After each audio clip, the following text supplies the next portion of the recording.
ay naparito hindi upang magliwaliw, kundi mag-aral at magmatiyag sa pamamalakad ng mga Espanyol. Ako'y nagbabalik na dito sa Pilipinas at ngayong araw ay bubuuhin ko ang La Liga Filipina.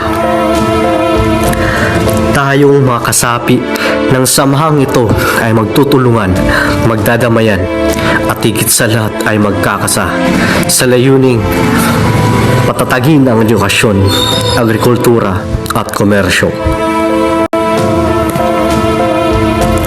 Ngunit ang La Liga Filipina ay natiling pangarap, isang samahan na kumakalaban sa Espanya. Sa aking pagbabalik ay agad akong ipinatapon sa dapitan. Kapiling ang katahimikan at kalungkutan na animoy, ako'y nasa isang malayang lugar.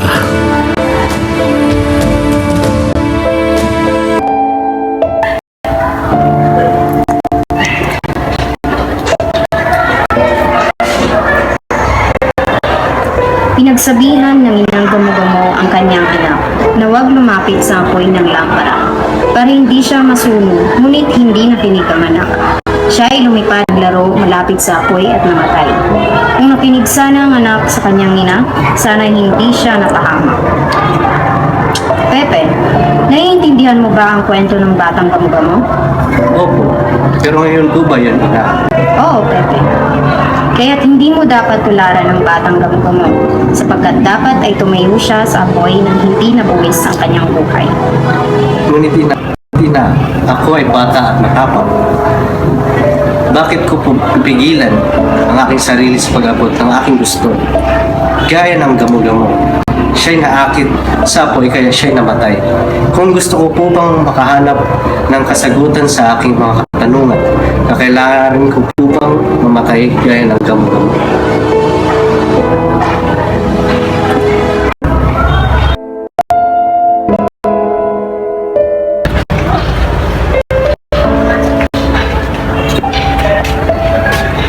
Pepe, simula ngayon ay hindi mo na maaaring gamitin ang apelyido ng Mercado.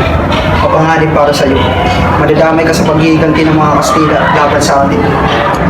Pinunukaran ni Gobernador Militar Paterna ng bawat pamilya ay pumili ng bagong apelyido mula sa listahan ng mga apelyido Espanyol. Kaya ikaw, Pepe, mag-aral ka ng mabuti. Huwag mong ipahiya ang pamilya natin. Opo, susunod. Ngunit ano nga pala ang ganun ko?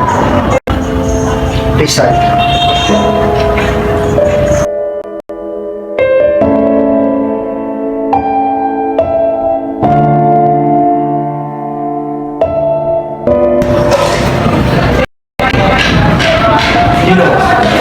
Ano po bang lugar ito? Ito ulit Ramuros, ang Maynila.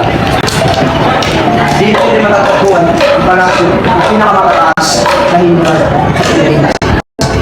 Dito pa.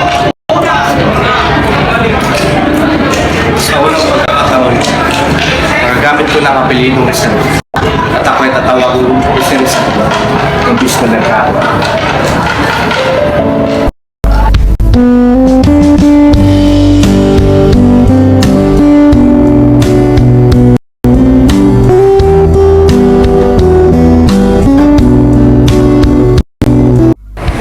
Hello, good day. You must be Rizal from this program from Ireland. Ireland? No, I want peace and peace.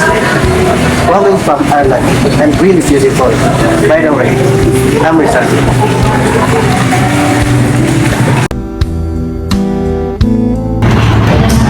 Jose Rizal. Sa ika-26 ng Disyembre, ang nasasakdal na si Jose Ocasio Rizal ay napatunayang nagkasala sa kasang sedisyon, rebellion at pagkikisangkot sa pag-aalasal. Ikaw ay naambulan ng sentensyang kamatayan sa ika-26 din ng Disyembre, taong 1896 sa Bagong Bayan. Jose Rizal, ikaw ay maparilin sa likod ng pagpulutong sa ganap na ito ng umaga sa Bagong Bayan.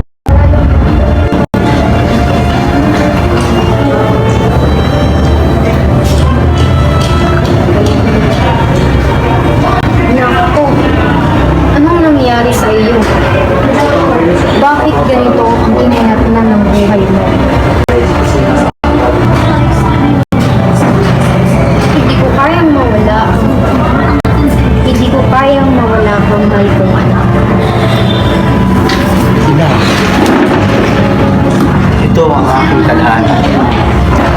nangyari ito sa akin ay isang sakripisyo. Para din ito sa inyo at para sa ating mga kababayan na inapi ng mga Espanyol. Masama bang lumaban para sa kalayaan? Masama bang pagtanggol ang bayan laban sa pang-aabuso at pang-aapi?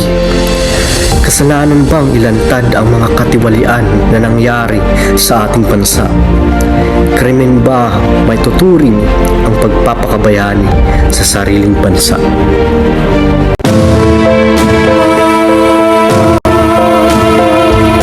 Alisto! Segunda!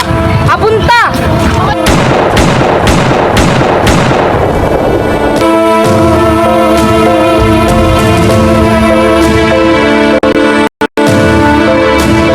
Alisto! Segunda!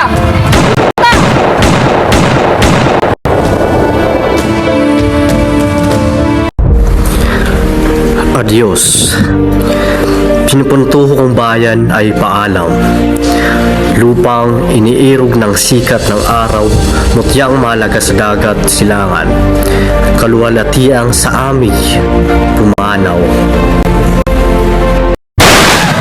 Gusto mga